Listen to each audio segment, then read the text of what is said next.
In what city are you doing most of your work, guys? And who do you see?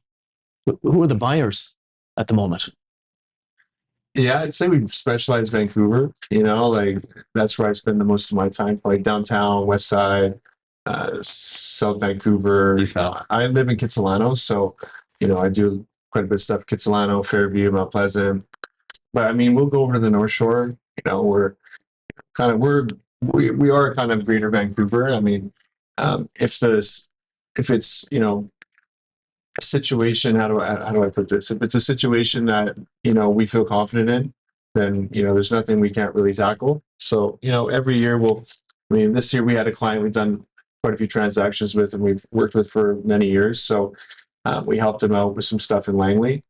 We don't typically go out to Langley; that's not our specialty market. But we've been kind of helping them, upsize from kind of starting out this way to slowly going out east. So he prefers to work with us, and he's confident. So we might venture out to those types of markets. But I'd say Vancouver's our general. I think probably 80% is Vancouver.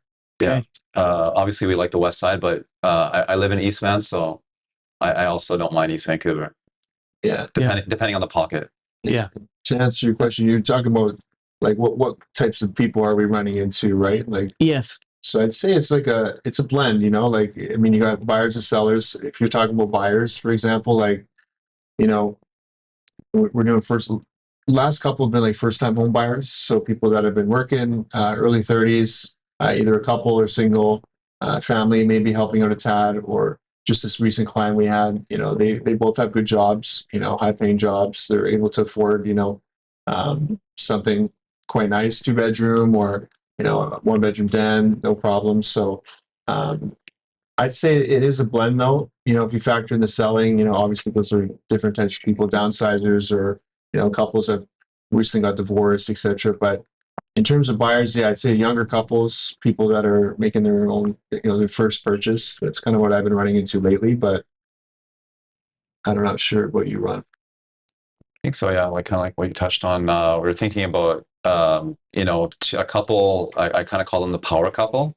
They both have like really, high positions in their work. And then one that I can think of, they recently bought a house in East Van, but they had to they didn't have to, but they prefer to have a rental income. So that one had a laneway home, and they just rented it out like a week ago. So I'm happy for them, because even the rental market is not that straightforward now, because house prices have dropped a little bit. But also rental prices arguably might be dropping more than house prices right now. Does the bank consider those laneways as potential revenue? Do they factor that in? Or do you just need to be able to carry the whole cost? If you have a good broker, I'm sure they do. Do they? I think so, yeah. Yeah. Right?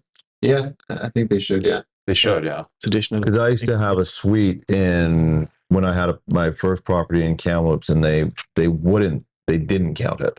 Right. So I had to be able to carry that cost, and then I could still rent it. But it was it's like, well, yeah, but it's a unit. It's there, but they wouldn't, maybe it wasn't, I don't know. But I guess if I think it has to have its own meter, right?